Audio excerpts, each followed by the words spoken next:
Assalamualaikum warahmatullahi wabarakatuh. Sahabat beriman pencinta sejarah, pada pertemuan kali ini kami akan membahas tentang misteri putri cantik bersuami 100.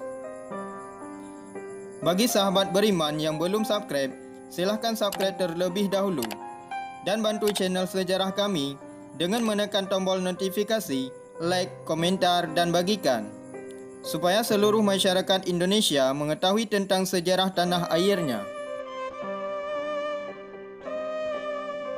Aceh bukan hanya menyimpan tentang kisah-kisah para salafus salih, namun Aceh juga menyimpan sejarah yang unik dan menarik, seperti kisah yang satu ini, yaitu tentang Putroneng. Putroneng yang mempunyai nama lengkap Nian Nio Liangqi merupakan seorang jenderal dari kerajaan Tionghoa yang hendak menyerang dan merebut wilayah Aceh.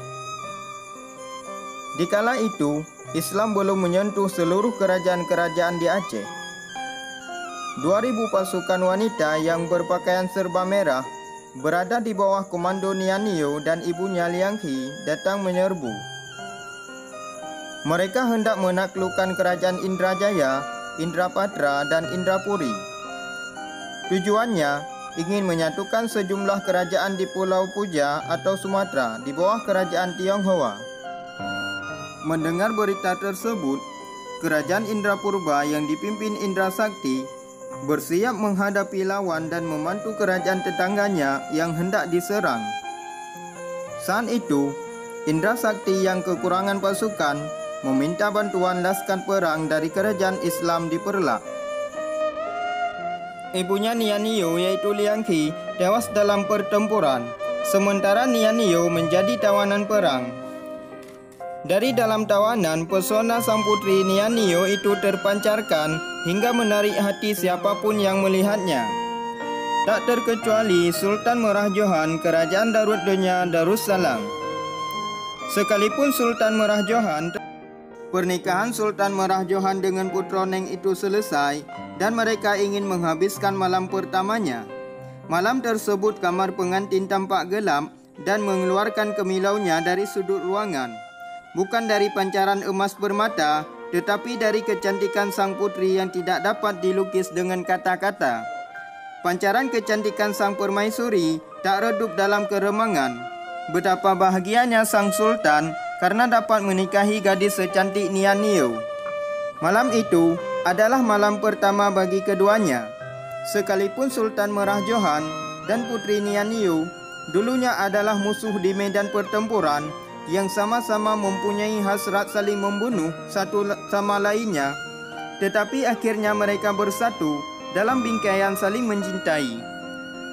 Siapa sangka malam pertama yang harusnya menjadi malam bahagia bagi mereka berujung kematian sang suami Sultan Merah Johan. Tubuhnya terbujur kaku dengan kulitnya berubah biru. Putroneng kala itu hanya terdiam membisu dengan beribu perasaan sedih yang terduduk di samping suaminya yang sudah tak bernyawa. Sang Sultan merenggang nyawa setelah menyentuh pujaan hatinya itu. Pernikahan yang berujung kematian tersebut menjadi awal perjalanan hidup Putroneng selaku putri kerajaan Tiongkok. Selanjutnya, Putroneng menjadi dambaan kembali bagi seluruh laki-laki di masa itu. Dia juga menikah hingga 98 laki-laki Malaysia Hudam. Mereka semuanya meninggal karena senjata yang tertanam di kemaluan Putroneng yaitu racun yang cukup mematikan. Racun tersebut semacam susu yang ditanam oleh neneknya sebagai upaya menyelamatkan sang cucu dari tindak pemerkosaan yang marak terjadi di zaman perang tersebut. Susu yang ditanam oleh neneknya dapat mempercantik pesona kecantikannya sekaligus menjadi senjata membunuh bagi laki-laki yang mendekatinya. Susu tersebut ditanam oleh neneknya saat umur Putroneng 7 tahun. Namun, pada saat Syekh Yahudam menjalani malam pertama, mulai menyadari hal tersebut. Tanpa disadari oleh Putroneng, diam-diam dia berhasil mengeluarkan racun dengan menggunakan daging kerbau yang masih mentah dan segar. Setelah itu, mereka melalui malam pertama dengan selamat dan bahagia. Akan tetapi, pesona kecantikan Putroneng mulai meredup. Sayangnya, hingga ajal menjemput, keduanya tidak dikaruniai keturunan. Tentang cerita Putroneng tersebut, banyak yang tidak percaya.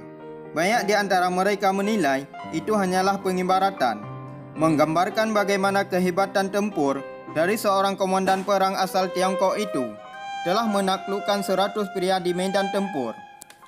Selain itu, sekalipun banyak cerita yang beredar yang bahwa Putroneng menikahi 100 laki-laki, namun tidak seorang pun yang dapat mengungkapkan siapa 98 suami selain Sultan Merah Johan dan Syekh Yahudam. Sekalipun cerita Putroneng banyak yang memperdebatkan, tetapi namanya Putroneng benar adanya. Kuburan Putroneng alias Nian Nio Lianghi berada di pinggir jalan desa Blangpulo, Kecamatan Muara Satu, Lhok Sumoy. Hanya sekian sejarah singkat beliau yang kami dapatkan dari beberapa sumber. Apabila ada kesalahan dalam menceritakannya, kami selaku kreator sejarah mengucapkan ribuan maaf. Apabila ada sahabat semuanya yang lebih mengetahui tentang sejarah beliau, mohon menceritakannya di kolom komentar. Dan kami ucapkan terima kasih bagi sahabat yang telah meluangkan waktunya untuk menonton video kami.